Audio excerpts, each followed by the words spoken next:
산 위의 힘을 얻어내도 예수께서 나의 앞길 지켜주시리.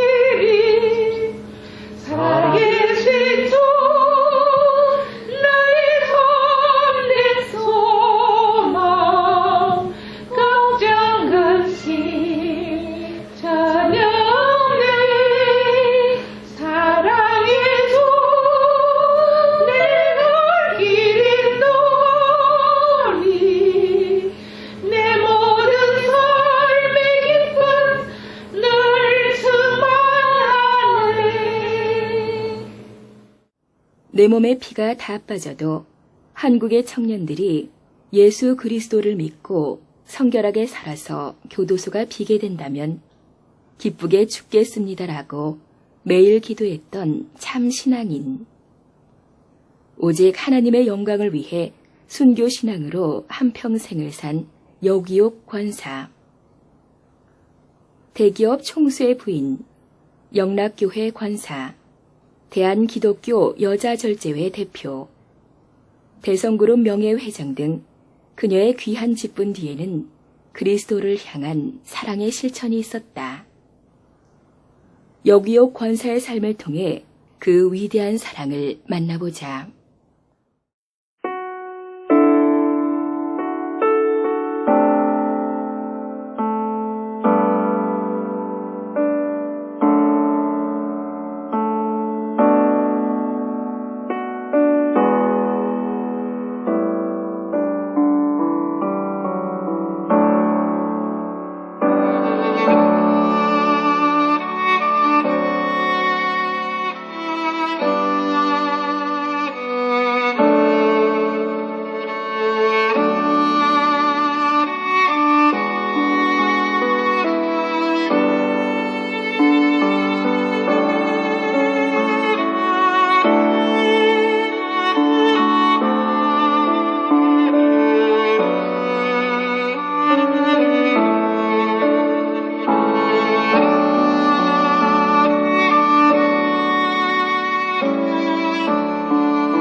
사업가의 아내로 절제와 나눔의 어머니로 많은 믿음의 자녀들을 양육하고 사회 정화운동에 앞장섰던 여기옥 권사. 여기옥 권사는 누구인가? 우리 한국의 현모양처의 대표적인 그런 분이시고, 재벌 총수의 부인 정도 되면은 굉장히 좀 호화롭게 이렇게 사는데, 이분은 아주 근검절약하는 그런 생활과 그 실천 운동을 하나의 사회 운동으로 또 기독교 신앙 운동으로 전개해서 그 발전을 시켜 사회에 공헌하셨다는 거. 항상 찬양하시고 항상 진짜 말씀으로 항상 이렇게 하시고 그다음에 기도하시면서 그 이제는 떠서 이렇게 하루 종일 그 삶이 생활이 진짜 참 하나님되게 하나님을 예배하시는 삶이었다. 그분께서는 인자하시고 지혜로우시고 인내심이 굉장히 강한 분이셨어요. 덕으로서 모든 것을 다스리시고 또 항상 검소하셨습니다. 저에게 전도를 하시면서 10년이 넘는 긴 세월 동안 전도를 계속 하시면서 한 번도 처음의 모습이 변한 적이 없고 항상 한결같으셨어요. 마지막까지. 그분 내면에서 풍기는 그 아름다움은 그 무엇과도 바꿀 수 없는 정말 아름다운 분이셨습니다. 지금도 가끔 꿈에 뵙니다. 그립습니다. 소탈하시고 유머가 있으시고 또 그러면서도 하나는 뭐랄까 자비랄까 인애랄까 하는 것들을 모든 회원들에게 베풀어주는 것, 또 개인적으로도 또 권사님에게 많은 사랑의 빛을 지고 있기 때문에 권사님 하면 먼저 제게 떠오르는 것은 그리스도의 사랑과 품성과 향기다. 정말 1분도 이렇게 게으른 모습을 안 보여주셔서 항상 일을 하시고 부지런하시고 그냥 집안에서뿐만 아니라 나가셔서 항상 봉사를 하셨어요. 시편 1편의 말씀.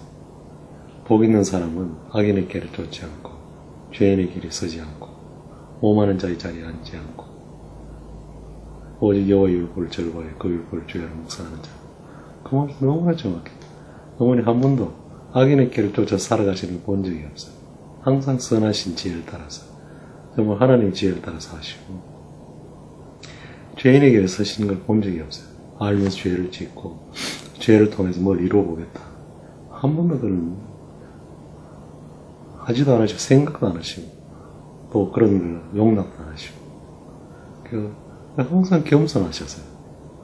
어머니 어디 갔든지 존경을 받으시지만 한 번도 교만하시는 걸 본 적이 없어요. 항상 겸손하시고 누가복음 17장 20절 말씀이라고 생각합니다만 바리새인들이 천국이 언제 임하냐고 이렇게 예수님께 물으니까 예수님께 천국은 여기 있다 저기 있다 그렇게 하는 것이 아니고 천국은 너희 가운데 있다.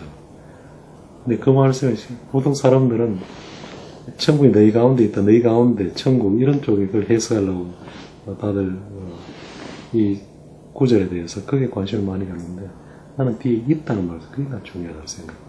물을 때 사람들이 천국이 언제 임하냐고 시간을 물었기 때문에 대답의 제일 핵심은 있다는 현재형으로 대답하신 거예요. 미래 오는 것이 현재 있다는 거예요. 그 어머님 생애에 보면 하나님의 나라 천국의 복을 받고 사셨어요. 천국 생활을 하신 거예요. 그래서 나는 지금 내가 생애를 어머님 살아가신 거 생애를 돌아볼 때가 내가 천국에 자랐구나. 지금도 내가 천국에 살고 있구나.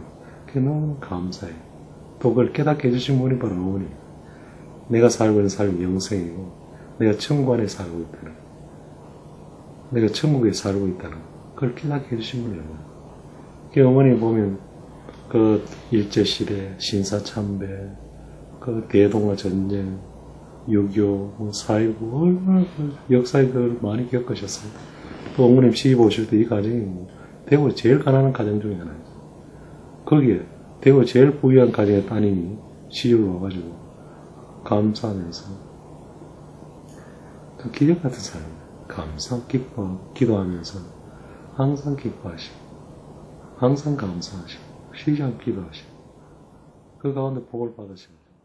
여기욱은 1923년 5월 10일 대구에서 태어났다. 오나 밀려의 가정의 다섯째였던 여기욱은 어머니 최석연 권사의 신앙을 유산으로 받았다. 외할머니는 그 예수님을 사랑하는 사랑으로 40살에는 성경학교를 들어가셔서 귀한 성경 선생님이 되셨거든요. 그래서 신구약을 다 외워서 경북 여전도의 회장으로 또 그 시골에 가난한 목회를 여생이 하시는 완전한 헌신을 하신 할머님이셨는데 그런 어머님 밑에 태어나셔가지고 모태신앙으로 태중부터 성령 충만하시게 태어나신 걸 봐요. 그래서 13살 때는 어머니께서 이런 기도를 하셨어요. 하나님 아버지, 제가 약탄관을 머리에 두지 않고 예수님의 이름을 위해서 순교하게 해 주시옵소서. 그 기도를 하신 다음에 여학교를 졸업하시자마자 세라복 입은 채로 바로 평양에, 그 당시에 여자 신학교 하나밖에 없었는데 대구에서 11시간 기차를 타고 평양 여자 신학교를 가셨어요. 여기요기 평양신학교에 다닐 무렵 한국 기독교는 일제의 큰 핍박 속에 신음하고 있었다. 그 당시에 일제에서 기독교인들의 신사참배를 무조건적으로 강요를 했는데 너무 핍박이 심해서 그걸 저항하지 못하고 넘어간 교회도 있고 학교도 있었는데 평양신학교 유일하게 끝까지 신사참배를 거부했어요. 그랬더니만 정부에서 일본 경찰을 보내가지고 완전히 학교를 나무막대기로 봉쇄해서 어머님 한 학기 공부하시고 다시 대구에서 20시간 기차를 타고 갔을 때는 학교가 봉쇄된 상태였답니다. 그래서 대구에 내려오시게 됐어요. 평양 여자신학교로 떠나기 직전 여기옥에게 두 가정에서 혼처가 들어왔다. 여기옥의 어머니 최성현 권사는 세상적인 기준으로 판단치 않고 기도의 의지에 혼인 상대를 택했다. 내가 딸이 둘이라면 하나는 부잣집에 하나는 인격을 보고 하겠는데 단 하나밖에 없으니 인격을 보아야겠다. 친할머님은 아버지를 통해서 예수님을 전도받고 그 가까운 교회를 찾아 나왔는데 그 교회가 우리 할머니가 선생님으로 계신 교회였고 또 일찍이 남편을 여의고 나서 굉장히 육적으로도 영적으로 쓸쓸할 때 저희 할머니가 참 친절하게 해주셔서 한 번은 교회가 끝나고 집으로 가시는 길에 형님 우리 집에서 차 한잔 하시고 가시면 어떨까요? 그래서 저희 할머니가 그 댁을 방문했을 때 그 아버님이 퇴근을 하고 인사를 공손하게 하셨을 때 그 인상이 너무 맑고 참 뭐라 그럴까 외할머니 마음에 좋은 청년으로 마음에 드셨대요. 근데 얼마 안 있다가 친할머니께서 형님 나이 차이도 있고 가문에 많은 지금 차이가 나지만은 감히 저희 아들에게 따님을 주셨으면 어떨까요? 그 말씀을 하셨을 때 외할머니는 하나님 앞에 우리가 똑같이 평등한데 저 여성이 어떻게 나 같은 부족한 사람인데도 감히 그러냐고 겸손한 마음에서 그 얘기를 하나님 앞에 들을 우리가 인간들이 아니잖아요. 그래서 기쁘게 승낙을 하셨대요. 그래서 그 약혼을 하게 됐습니다. 상대는 김수군이라는 청년이었다. 김수군이 여기옥과 약혼 뒤 최성현 권사가 기도하던 중 사위 공부보내라는 하나님의 음성을 2번 듣게 되었다. 그 말씀을 전해 들은 김수군은 일본 유학을 떠나게 되었다. 김수군은 일본 동경에서 유학 중 폐치뮨이라는 병을 얻었다. 약이 변변치 않았던 당시로는 사망 선고와 다름없었다. 아가야,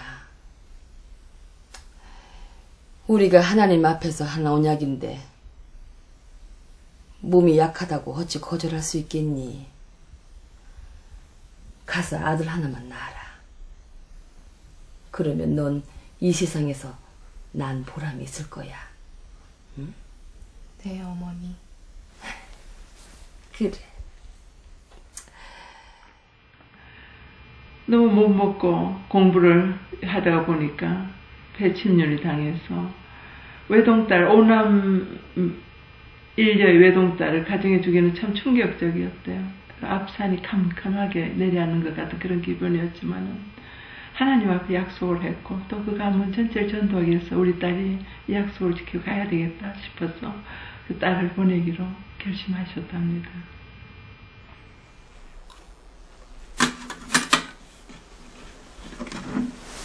얘야, 아무리 겨울이라도 큰솥에 물 데우려면 나무가 너무 낭비되니까 찬물로 설거지해라.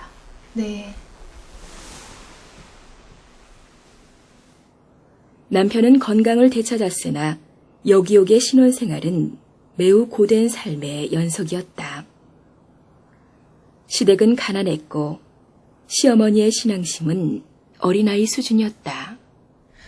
하나님 아버지, 저는 요셉이 보디발 집에 팔려온 것과 같은 외로운 심정입니다. 온 문중이 예수님을 모르니 요셉과 함께 하신 하나님, 저와 함께하여 주시옵소서. 예수님의 이름으로 기도드립니다. 아멘.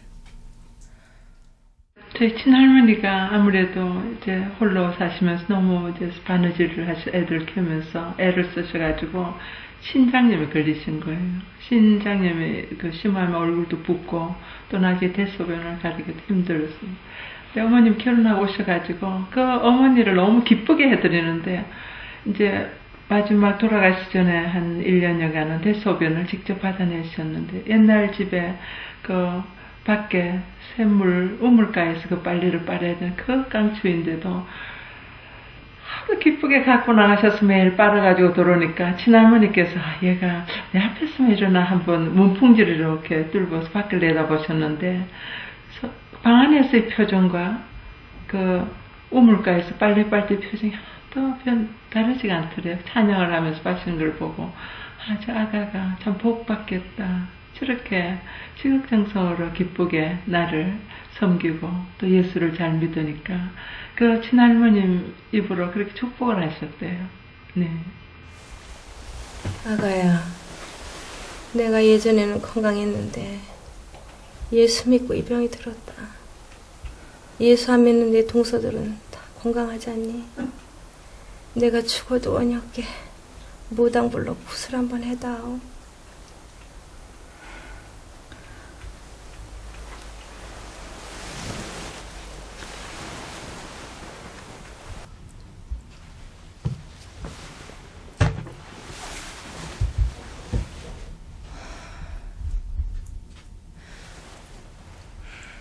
하나님 아버지, 제가 주의 종이 되려다가 시집을 왔는데 어떻게 굿을 하겠습니까?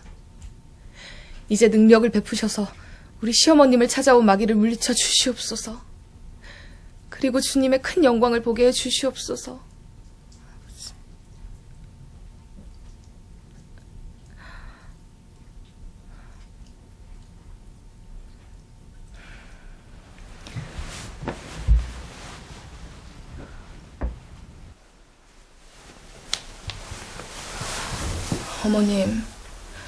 어머님이 만약 구슬해서 낫는다 치더라도 이 세상에는 20년 아니면 30년밖에 사실 수 없습니다. 그러나 하나님의 세계는 영원한데 어머님, 이 짧은 세월과 영원 어느 것을 택하시겠어요? 아가야, 잘못했다. 내가 하도 몸이 아프니까 그만 마음이 약해져서 그러니 목사님 모셔다가 기도를 받자. 여기옥의 강한 신앙심과 효성에 감동한 시어머니는 그 후로부터 임종 때까지 변심 않고 기도에 힘썼다. 하나님에 대한 사랑과 찬양이 가득했던 여기옥은 남편의 사업도 기도로 보조했다. 일제시절 금융조합 이사를 지냈던 남편 김수근은 해방 이후 자립하여 사업을 시작했다. 그 신앙적으로 이렇게 가정을 튼튼하게 세우시고, 그리고 이 대선그룹이, 오늘의 대선그룹이 이렇게 크게 발전한 것은 김수근 회장님의 그 기업 경영의 지도력이나 탁월한 그런 공헌 못지않게 이 여기옥 권사님의 내조와 기도의 공이 컸다 그래요.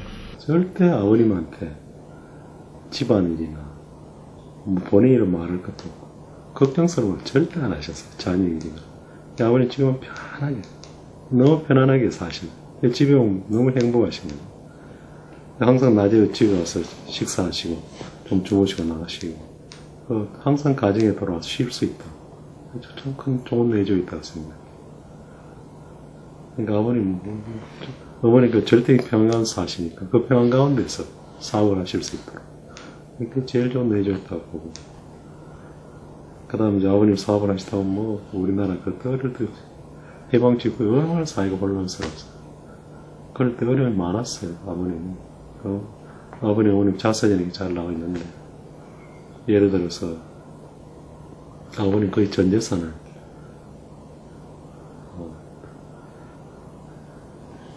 누구한테 사기를 받고, 그것도 집안에 믿을 수밖에 없는 그런 사람에게 그걸 맡겼다가 사기를 당하셨어요. 뭐 충격을 받으시고 아주 굉장히 그 충격을 받으셨어요. 그때 어머님이 이거 누가 밤에 보직이 들어왔다고 생각하고 잊어버리시라고. 그때는 그 말씀 한마디 일어나셨잖아요. 그 말 한마디 참 중요한 것 같아요.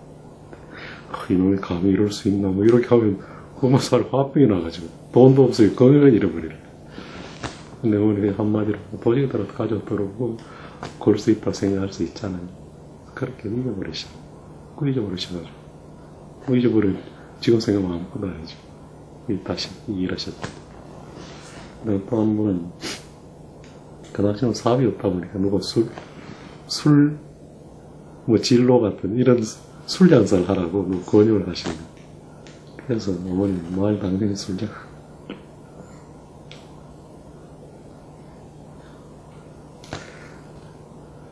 당신을 사업을 한다고 하면서 술에 손을 댄다 집에서 난리였다. 케네디 집으로 술을 해가지고 일어섰지만 그래서 그 집에 비극이 많았잖아요. 근데 아무리 손을 대지 않고 이 에너지 사업 전념하셔가지고 큰 사업을 일으키셨잖아요. 중간중간에 참 많았어요. 예를 들어서 우리 대성의 이름도 어머님이 지어졌죠. 그리고 하여튼 중요한 어떤 결정을 할 때는 아버님, 어머님 의논하셨어요. 우리 뭐 지혜로우시니까. 우리는 다 말씀 안 하시고 있지만. 요즘 교회에서 보니 얼굴이 많이 안 좋아 보이시던데 무슨 안 좋은 일 있으세요? 남편이 칠판 만드는 기술자인데 거짓말을 잘해서 매번 공장에서 쫓겨나 가정 형편이 어렵습니다.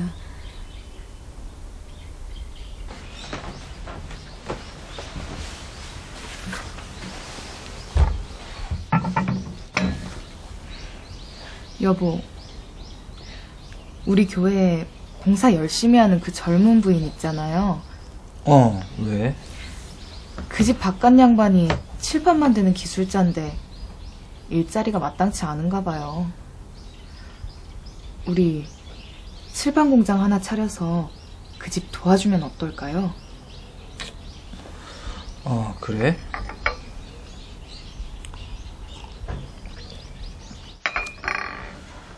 교회 일도 열심히 하고 착하게 보이던데 거참 안 됐구만.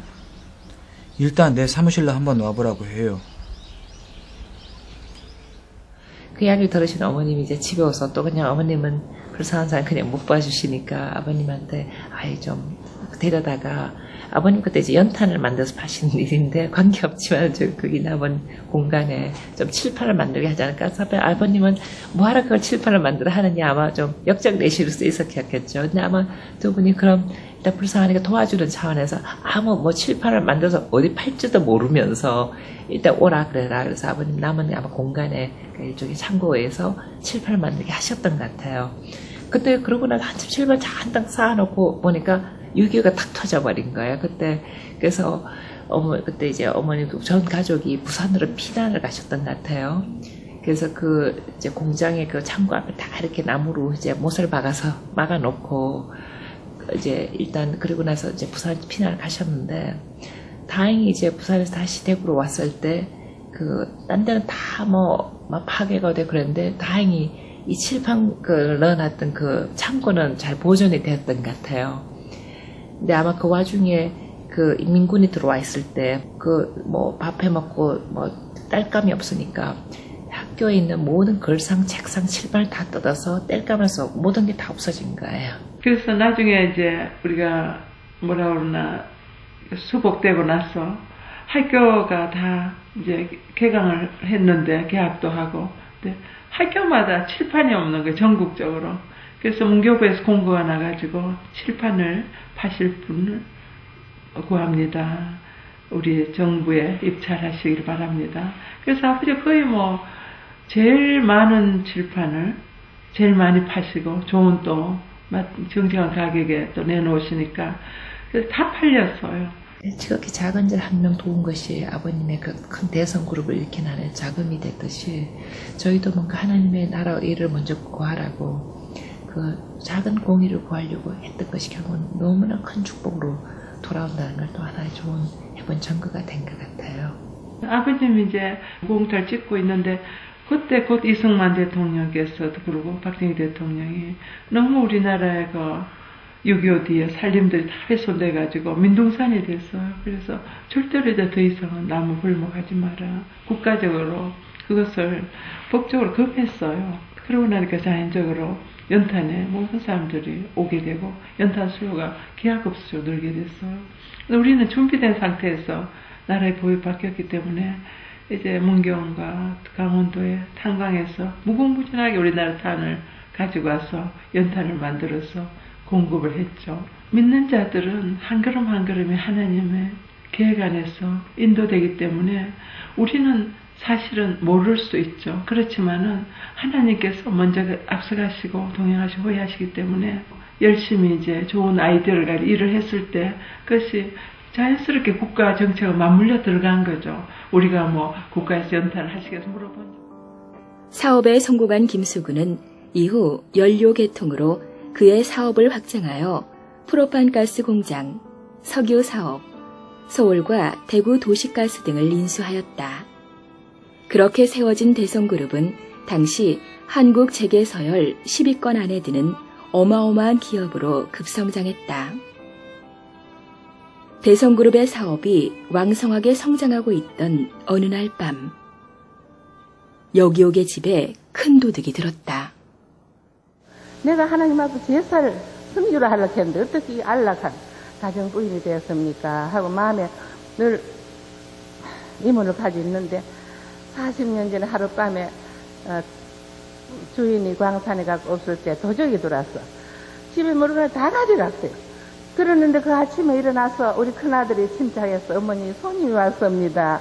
도적 왔다 하면 놀랄까봐. 그래 밤중에 무슨 손님 왔니? 다 이러니까 도적이 와서 다 가져가 버렸어요. 그날 밤 우리는 아침에 감사히 기도를 했습니다. 다 모아놓고 우리 얘들아 아버지는 사업을 잘하시고 엄마는 신앙생활을 잘하니까 너희들은 지사에 낙원이지만은 오늘 밤에 이 모든 물건을 가져간 사람이 얼마나 가슴이 두근거렸으며 얼마나 가난하기에 이런 일을 했겠느냐. 이분들을 구원할 사람은 누구겠느냐 물으니까 어린애들의 새카만 눈들이 지금 모두 하버드 나왔습니다만 그때는 어린애들이지요. 어머니 우리가 그거 했습니다. 그러면 오늘 이런 것보다 얻은 게 많구나 하고 그만 우리 반 마가의 다락방이 되었어요.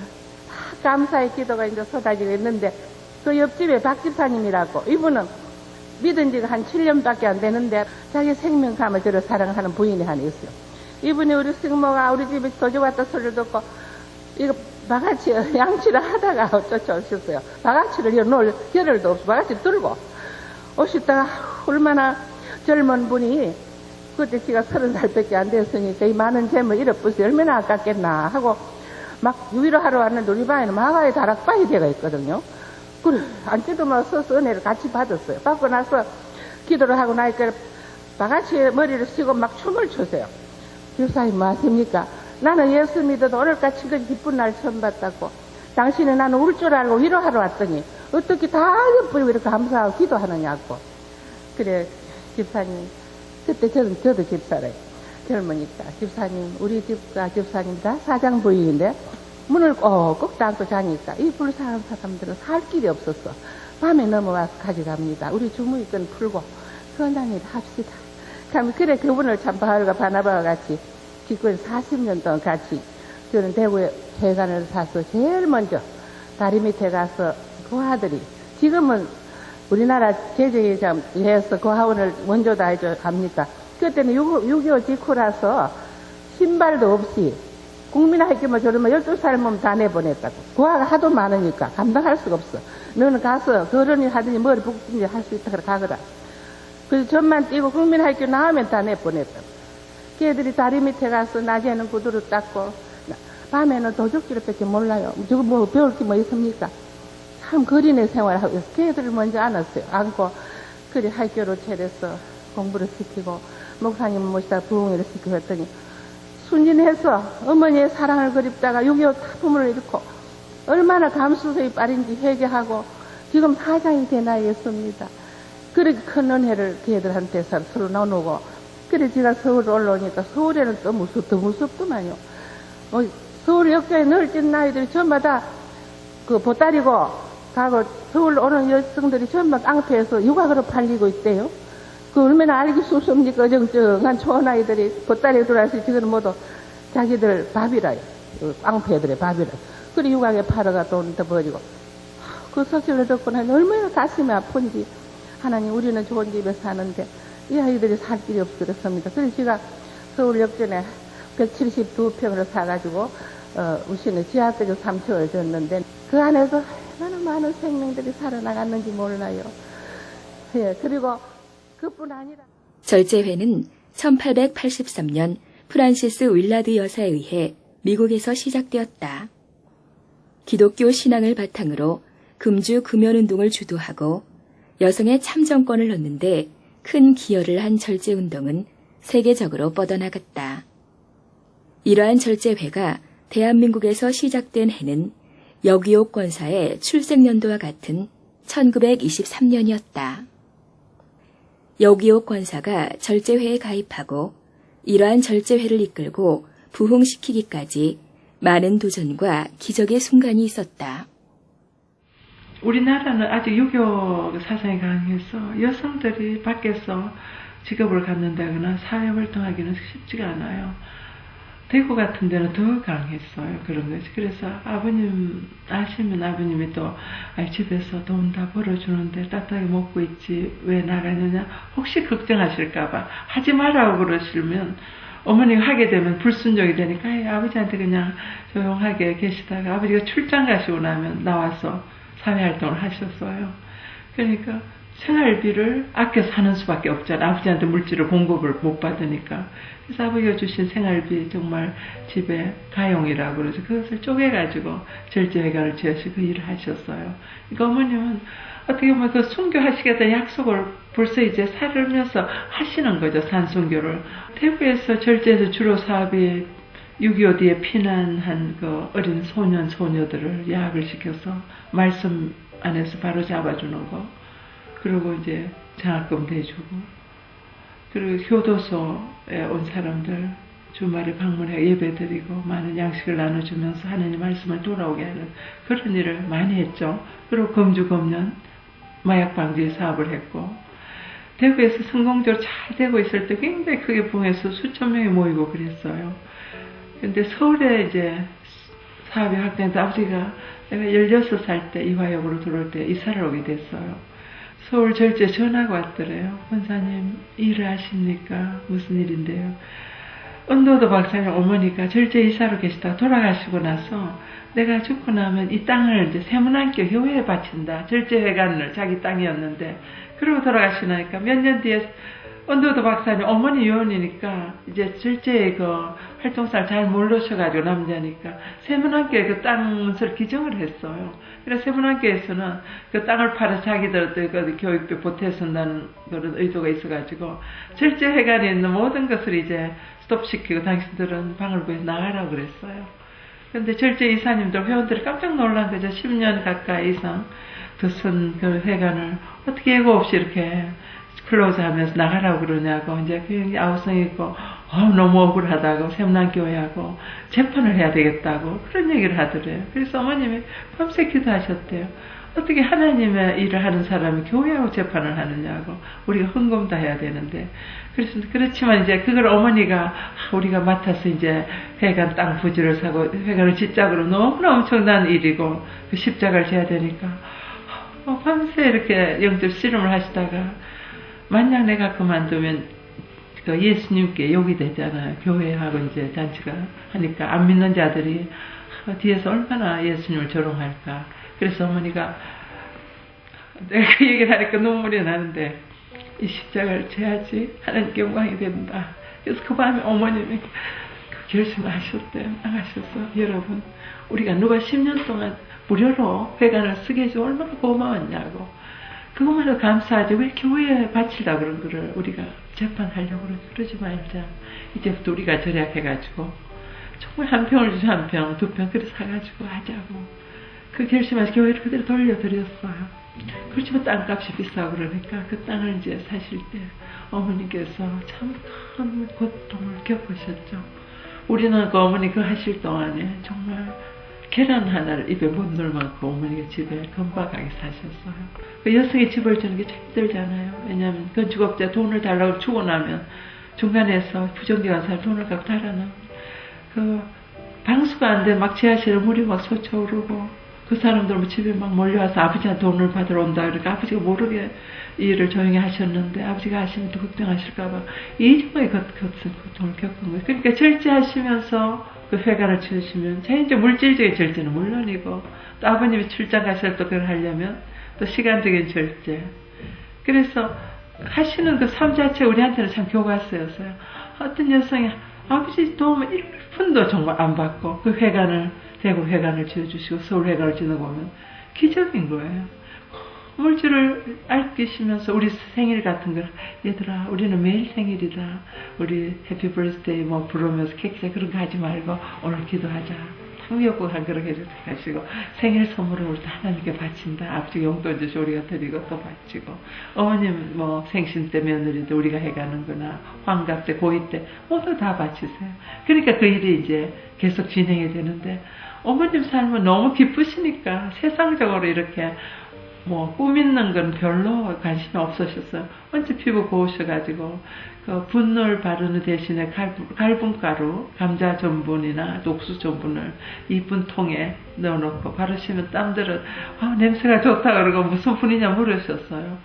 어머님 항상 집안에 아버님이 주신 돈을 갖고 거의 80~90%를 이웃을 돕는 데 쓰셨기 때문에 전혀 부잣집 부인같이 하시지 않으셨지만은 저희 딸들에게 그렇게 좋은 옷을 아이들 입히시지 않았어요. 그래서 항상 저는 그 집 앞에 그 삼선시장이라 해야 시장 물건을 입히셨어요. 뭐 신발도 다 떨어질 때까지 안 사주셨고 사주시면 항상 1~2년 지나야지 맞을 만큼 풍덩한 걸 사지 오래 신기려고. 그리고 옷도 항상 그 시장 물건스러운 옷을 입히고. 그래서 저는 어릴 때 그게 너무너무 불만이었어요. 한이 졌어요. 그래서 제가 그래서 요새 패션 비즈니스 하나 봐요. 그리고 저는 항상 또 새 옷도 제대로 못 입고 제가 막내가 되다 보니까 항상 오빠 언니들 특히 언니들 헌 옷을 많이 저한테 입히셨습니다. 일하는 아줌마들 좀 시간 남을 때 또 어머니 같이 이렇게 바느질해서 옷을 만들어 입으시더라고요. 그래서 난 그것도 너무 이상해요. 다른 엄마들은 지금 왜죠? 너무너무 사치한데 우리 어머니 맨날 저렇게 후질거나 이상한 시장 옷을 넘어서 이제 시장에서 전을 떠서 직접 만들어 입으시고 왜 저러실까. 근데 제일 제 창피했던 어머님 수영복. 어머님이 이제 수영을 참 좋아하셨는데 막 정말 이렇게 정말 흥부 수영복처럼 막 꼬매서 입고 다니시더라고요. 그래서 저것만 안 된다. 그래서 뭐 내부에서 몰라도 수영복까지 꼬매서 이 딸들이 얼마나 요거도 그것도 패션한 딸이 얼마나 엄마를 못 모셨으면 어머님이 꼬매 입는 수영복 입고 이 사람들 보내고 수영한다. 도저히 이건 있을 수 없다. 진짜 저희가 생각지도 못한 것들을 막 재활용하시잖아요. 언니들한테 막 편지 봉투를 뒤집어서 거꾸로 다시 막 만드셔갖고 그 편지 봉투 하나도 버리지 않으시고 아껴갖고 다시 재활용하시고. 김승호 회장님이 이제 입다가 버리신 낡은 것 그런 것을 평생에 받아 입으시고 사셨다고 그래요. 저는 그때 그 부자들에 대한 개념을 좀 달리했습니다. 저는 그 부자들 하면은 흥청망청하게 쓰고 또 쓰고 남으니까 여윳돈 조금 가지고 뭐 자선을 하고 구제를 하고 운동 등등에 참여하는 것으로만 생각했는데 저런들의 저런 그 아낌 절제 그런 것들이 결국 내가 4년 동안 학교를 다닐 수 있는 것이었구나 라고 생각하니까 그 얘기를 듣는 순간 가슴이 뭉클해지더라고요. 뭉클해져서 내가 참 잘못 생각하고 있었다. 집사님 말씀 너무 은혜로웠습니다. 잘 들었습니다. 저도 정말 은혜 많이 받았습니다. 감사합니다. 우리 미스터 박은 미국에서 완전히 귀국한 겁니까? 네. 지난 2년 동안 모든 과정을 마치고 돌아왔습니다. 참 귀하게 잘 마치고 돌아왔네요. 그런데 집사님, 시대도 많이 바뀌었는데 이 시대에 절제운동이 필요하겠습니까? 그럼요. 미스터 박도 알겠지만 지금 음주, 흡연의 독소로 인해 세계적으로 얼마나 많은 지진아들과 살인을 저지르고도 죄책감을 못 느끼는 그런 감정이 메마른 사람들이 태어납니까? 이건 핵폭탄보다도 더 무서운 것 아니겠어요? 미국에서는 목사님도 술을 마십니다. 아, 그래요? 술을 마셔도 좋다는 미국 교회의 교인 수는 얼마나 됩니까? 우리 영락교회만 해도 교인 수가 25,000명에 4부 예배를 드리고 앞으로 증축해야 하는 상황입니다. 우리 한국 교회 선교사들이 미국 교회도 술을 마시지 말라고 가르치러 갈 겁니다. 그래도 집사님, 요즘 사업을 하려면 술을 마셔야 됩니다. 우리가 대구에서 사업을 시작했을 때 석탄회사 사장 5명이 있었습니다. 그러나 10년이 못 가서 술을 좋아하던 4명의 사장은 다 기생의 유혹에 넘어가 병들고 재산도 다 탕진하여 지금은 그 존재도 찾기 힘들게 되었습니다. 그러나 그러지 않았던 제 남편은 하나님의 복을 받아 많은 직원을 거느리는 사업가가 되어 지금도 직원들의 복지를 위해 열심히 힘쓰고 있습니다. 젊은 당신은 어느 것을 택하겠습니까? 술을 마시지 않아야 본인이 살고 가정이 바로 서고 나라가 잘 됩니다. 담배 역시 많은 사람들의 생명을 빼앗아가고 있습니다. 여기옥 권사는 절제 외 많은 활동 중에서 금주 금연운동에 특히 많은 노력을 기울였고 그러한 노력들은 자녀들을 통해서 계속 이어지고 있다. 기차에서 이제 비행기에서 점점 반씩 금연운동도 일어났는데 사실 그것은 무의미하잖아요. 공기는 다 통하죠. 반 가다가 공기가 스톱하는 게 아니잖아요. 그래서 우리가 계속 국회에 청원하고 또 매해 서울역 앞에서 수십만 장씩 우리가 전국적으로 금주 금연의 그 필요성에 대해서 술과 담배 해독에 대해서 많이 알렸더니만 보사부에서 많이 이제 반응을 하면서 이제 다 기차, 비행기, 또 100명 식당 이상 식당에서 다 금연이 되죠. 그리고 또 술도 저희들이 술은 간암을 일으킨다는 그 라벨을 꼭 병에 붙여달 부탁했더니 요새는 많이 붙이고 있고요. 저녁 10시 넘게 조그맣게 그 술 선전에 보면 술은 선전하면서 그 밑에 조그맣게 자막이 싹 지나가요. 그것이 저희들이 한 운동하는 결과라고 저는 생각합니다. 사회를 정화하고 구제하는 운동. 그 중심에는 하나님의 나라를 굳게 세우려는 여기옥 권사의 소명이 있었다. 오늘 밤에 저 사람이 세상 떠나면 지옥 백성 안 됩니까? 물에 빠져 죽는 사람과 같아요. 우리가 물에 빠져 죽는 사람이 내가 건질 힘이 있는데 안 하지. 그건 죄악이죠. 건질 힘이 있는데 모르면 모르지만은. 그래 여러분 주위에 보면 만명 사람 참 많습니다. 전도 많이 하세요. 전에 우리 어릴 때는 3천만이라고 우리 민족이. 그런데 지금 6천만 아닙니까 이복구죠. 그래서 1,000만 성도가 있다 해도요. 5천만이 불신자에는 알아야 됩니다. 1,000만 성도 있다고 여러분 우리가 기뻐하고 이만하면 됐다 하지 마세요. 어떤 사람 왜 교회가 이래 많니? 믿는 사람도 간다고 나무래서요. 저는 아까 목사님하고도 얘기했습니다. 우리는 집집마다 교회가 돼요. 다 회개하고 다 크리스찬이 돼야 이 민족의 교도사가 이루고 이 민족의 복된 나라가 됩니다. 감사합니다. 일평생을 통해 사랑과 절제로 현숙한 여인의 모범을 보인 여기옥 권사. 그런 그녀의 신앙과 정신이 이 땅의 많은 여인들을 통해 이어지기 바란다.